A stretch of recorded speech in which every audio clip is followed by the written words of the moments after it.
Hello everyone, তোমরা সবাই কেমন আছো? আশা করি অনেক ভালো আছো। আমিও অনেক ভালো আছি। আজ আবার একটা নতুন ভিডিওর সাথে চলে এলাম। সকালেই মন খারাপ দিয়ে শুরু করছি ভিডিওটা। জানি আজকে মন খারাপের দিন না, কিন্তু কি করব বলো। আজকের ভিডিওটা কি তোমরা সবাই আশা করি জানো, মানে পাপার বার্থডে ব্লগ ছিল এটা।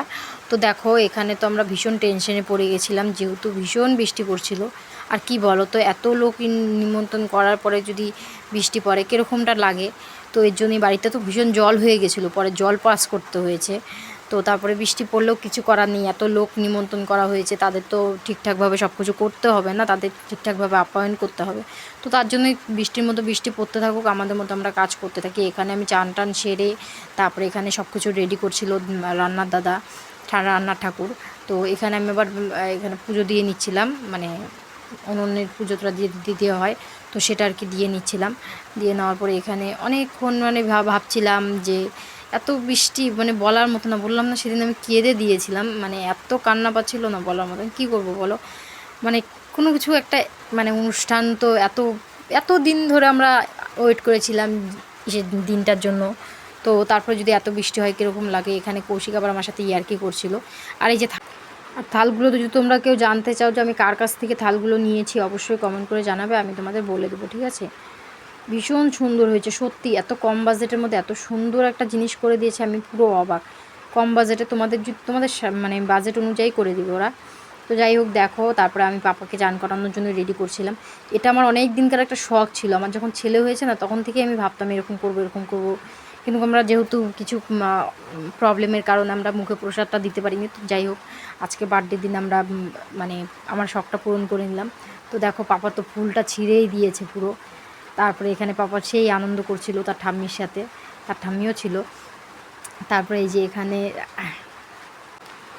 যে এখানে দেখো পাপা ও ভীষণ মজা করছিল। আর এটার ফটো, মানে এটার শ্যুট করতে করতে না আমাদের অনেকটা লেট হয়ে গেছিলো জানো। তারপরে আমরা চলে গেছিলাম একটু মানে পুজো দিতে চলে গেছিলাম মায়ের ইচ্ছা কালীবাড়িতে। অনেক দিন ধরে ইচ্ছে ছিল গো, অনেক দিন বলবো, মানে প্রায় কি বলবো 1.5 বছর হয়ে গেল, মানে চাচ্ছি যাবো কিন্তু যাওয়া হচ্ছে না। সব জায়গায় যেতে পারি কিন্তু কই জায়গায় জানি না কেন, মা হয়তো চাচ্ছিল না তখন নিয়ে যেতে আমাকে, যার জন্য আজকে আমাকে হয়তো চেয়েছে যে না আমি যাই, যার জন্য আজকে আমি যেতে পেরেছি। তো যাই হোক, এখানে এখানে অনেক লেট হয়েছিল, কেননা আমরা একটু মাংসর দোকানে ঢুকেছিলাম, মাটনের দোকানে ঢুকতে হয়েছিল। ওখানে কাকুটার সাথে একটু কথা ছিল আমার বরের, তো সেটাই আর কি কথা হলো। কথা টথা বলার পরে তারপরে আমরা গাড়িতে তেল ভরে নিলাম। তেল ভরে তারপরে এই যে এখানে পুজো দিচ্ছিলাম, পুজো টুজো দিয়ে তারপরে এখানে আসার পরে না একটা মনটা একটু একদমই মানে অন্যরকম হয়ে গেছিলো, শান্তি, আলাদাই একটা শান্তি পেলাম আমি এখানে আসার পরে। সত্যি এখানে আসতে চাইলেও না সবসময় আসতে পারি না জানো, কি বলবো, কিছু আর বলার নেই আমার। মানে তারপরে যেখানে দেখো পুজো টুজো দিয়ে নিচ্ছিল, নেওয়ার পরে তারপরে পাপা ঘুমিয়েছিল প্রথমে। তারপরে পাপাকে জাগালাম, জাগিয়ে তো ওর জন্যই তো আসা পুজোটো দিতে। তো তারপরে এখানে আমার বর আবার ধূপকাঠি দেখাচ্ছিল, মানে একটু ধূপকাঠিটা দেখিয়ে নিল সব ঠাকুরকে, কেননা আমার কোলে পাপা ছিল এই জন্য ও দেখাচ্ছিলো। আবার একটু ক্যামেরা দেখে লজ্জা পেয়ে গেছে।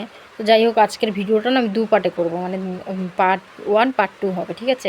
এটা হলো পার্ট 1 হবে, আমি একটুখানি পরেই হয়তো ভিডিওটা শেষ হয়ে যাবে, তারপরে ভিডিও বাকিটা আমি তোমাদের পরের ভিডিওতে দেখাবো, ঠিক আছে। তো তারপরে দেখো, এই যেখানে পাপাকে টাকা দিতে বলছিলাম, কিন্তু পাপা টাকা দিতে চাইছিল না। তারপরে আমি নিয়ে দিলাম। তো যাই হোক, তোমাদের যদি ভিডিওটা ভালো লাগে অবশ্যই কমেন্ট করে দেবে, আবার ওয়েট করে থাকো পার্ট 2 এর জন্য।